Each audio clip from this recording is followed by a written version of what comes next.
Welcome.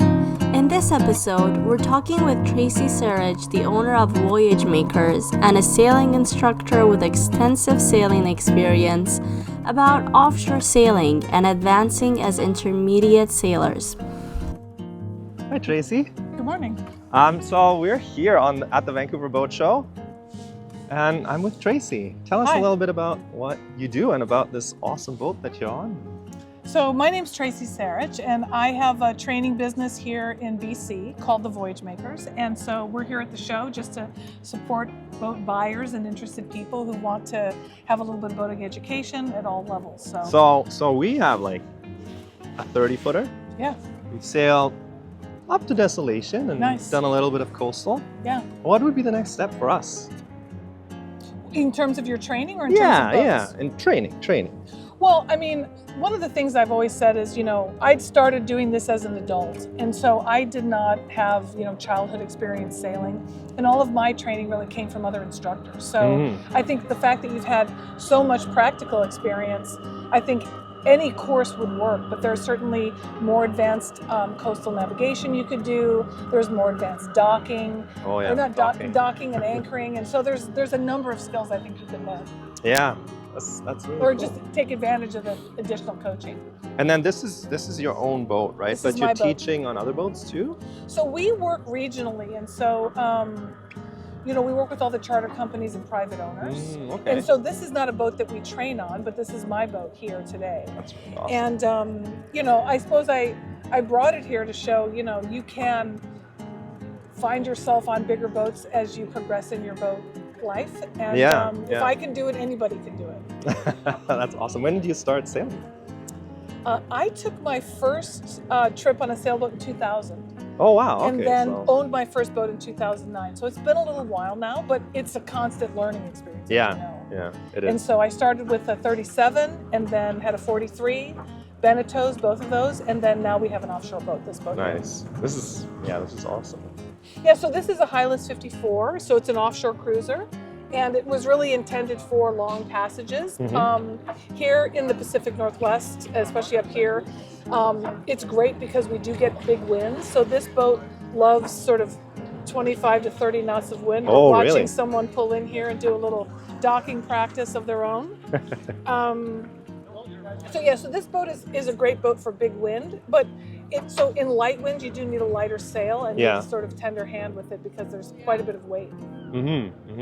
Yeah, for sure. How long can you be out and about with this boat? Like water and fuel and power, electrical power? So we do have solar on this boat, so this boat can, stay away from the dock for quite some time, in the summertime especially. And so we've refitted this boat with lithium and solar. We just came from First Yachts, which is down in North Vancouver, to get that done. Nice. And then we have quite a bit of water capacity, and we also have a water maker. So we can be quite independent for a long period of time. That's really cool. And then you said you're teaching on private boats. So like, let's say we on our boat, on our 30-footer, Yes. you could teach on our boat? Yes, absolutely. So our team is, we have a team that works regionally. So we're not anchored to a specific marina or particular location. Our team are all advanced instructors on power and sail and catamaran. Nice. And so we go where people would like to cruise and would like to learn. Okay, cool. So like, let's say we come up, we're in Ladner, come up to whatever, Nanaimo, Yes. pick someone up, and then... And then we go explore, or we could meet you up north. Oh, if you even wanted further. to experience some of the more complicated rapids and sort of get that experience, or go into the Browdens, we can put someone on board, or I can join you, and then we can sort of, test everybody's sort of limits and coach and sort of advance your skippering skills. Oh, that's really cool. That's really, really awesome. And you said this is your boat. Do you live on it full time, or? We live on it periodically. We don't live on it full time anymore just because of work. Obligations take us away. But this boat was purchased to go offshore in the end of 18, and then we did a refit. And it was really COVID that stopped our offshore excursion, but it actually just simply redirected us. So that's when we when I started teaching, and we decided we were going to do a little more cruising here in BC, Yeah, and then nice. I fell in love with it all over again. So That's really awesome. we're here. Yeah, that's our big dream is to Offshore? go offshore cruising. Yeah, that's Well, the long-term plan. Well, I will say this, the more you're here in BC, mastering these waters, you can prepare yourself for anywhere in the world. Oh, really? Because you can going around the island, you see the, conditions that you would find anywhere else. I mean, we don't have coral reefs, but we certainly have, headlands that are very difficult offshore, and we have offshore sailing off the coast on the west coast. So this is the perfect place to learn if that's what you'd like to do. Oh, nice. That's good to know. Definitely. You also mentioned catamarans. I did. We don't have a catamaran, but we'd love to get experience on a catamaran. How would that work?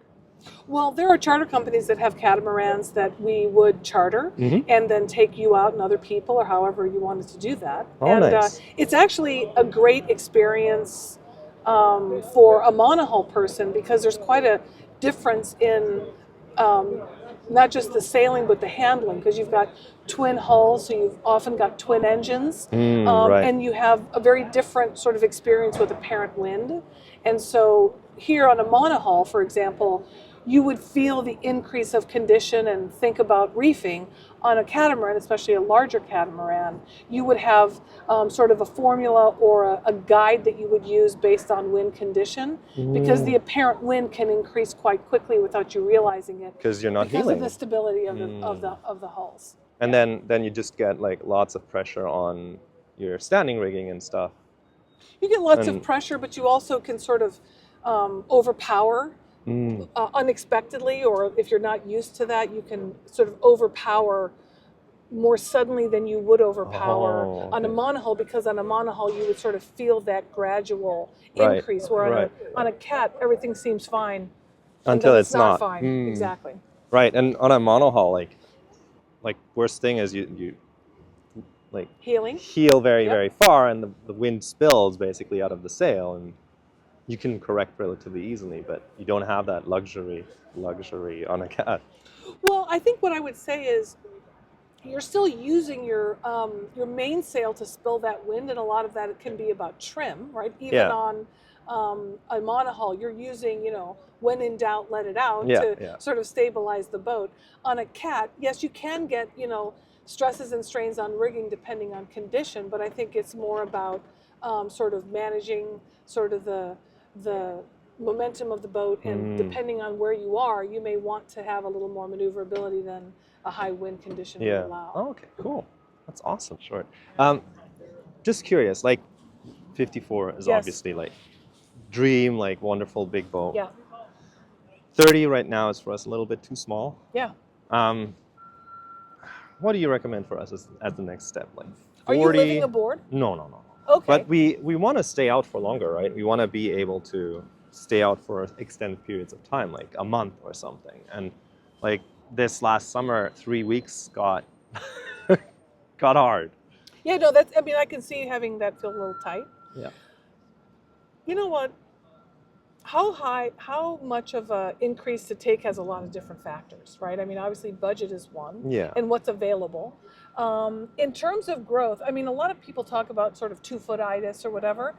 I think that if you have got a lot of experience on that 30, you could move up to something like a 40. You might want to have someone aboard to help sort of understand the docking, but it really just comes down to understanding the differences in that momentum. And sometimes your crew might need to sort of learn some new techniques, right? So in a 30-foot boat, oftentimes it's quite easy to manage what's happening when you step off the boat and you're docking. Yeah, because you can even like push and pull the boat. Right. Where a boat, once you start getting into a bigger size, and this is even bigger, you really have to understand a little more of the sort of better techniques of how to handle that, because you do have a lot of forces on whoever's holding that line. And you have a lot of momentum. So a lot of it is really just about understanding how to manage that momentum, and all the skills you're gaining on that 30 will take you there. And that gentleman agrees as well. That gentleman definitely agrees. Yeah. Thank you so much, Tracy. Thank you so much. Hope to see you around at the boat show. And you will. Thank you all for watching. If you liked this video, please make sure to give it a thumbs up. And let us know in the comments, what you think about going offshore.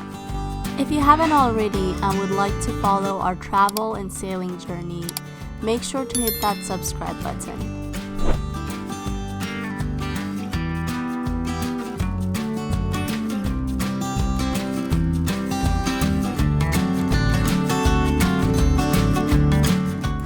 And if you're interested in supporting us along this journey, we have a Patreon account which you can support us on, which I'll link down below as well.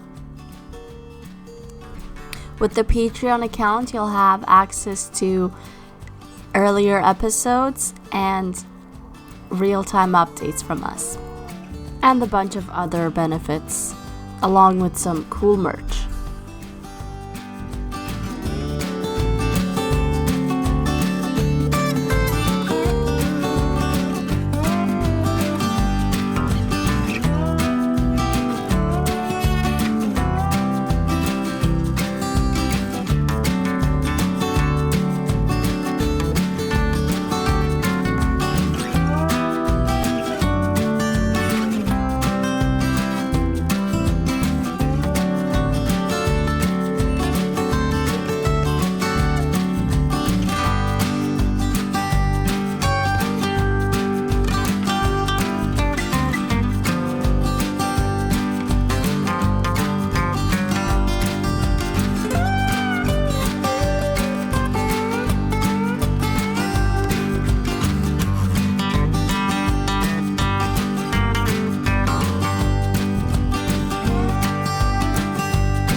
If you like this video, make sure to check out our recent Catamaran tour at the Vancouver Boat Show 2025.